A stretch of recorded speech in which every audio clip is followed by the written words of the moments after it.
جامع ترمذی میں حدیث ہے، حضرت ابو ہریرہ رضی اللہ تعالیٰ عنہ روایت کرتے ہیں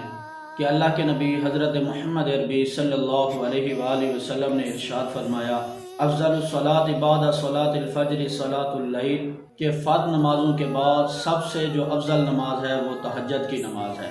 اسی طرح حضرت علی رضی اللہ تعالیٰ عنہ سے روایت ہے، وہ فرماتے ہیں کہ اللہ کے نبی حضرت محمد عربی صلی اللہ علیہ وآلہ وسلم نے ارشاد فرمایا، ان فی الجنت غرفا ترا ظہورها من بطونها وبطونها من ظہورها، فقام اعرابی قال لمن هي یا رسول اللہ صلی اللہ علیہ وسلم، قال من اطاب الکلام وادام الصیام وصلى باللیل والناس نیام۔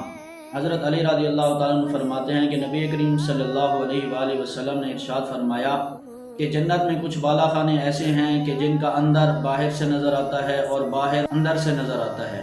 تو ایک اعرابی کھڑا ہوا اور اس نے سوال کیا، یا رسول اللہ صلی اللہ علیہ وسلم یہ کن کے لیے ہیں؟ تو آپ علیہ السلام نے فرمایا کہ وہ آدمی جو اپنی گفتگو اچھی رکھتا ہے اور رمضان المبارک کے روزے رکھتا ہے اور تہجد کی نماز پڑھتا ہے،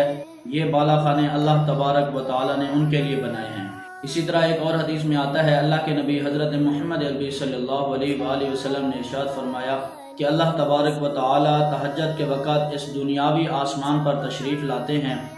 اور فرشتوں سے اعلان کرواتے ہیں، حل من مستغفر فاغفر له، کہ ہے کوئی مجھ سے معافی مانگنے والا میں اس کو معاف کروں، حل من مسترزق فارزق له،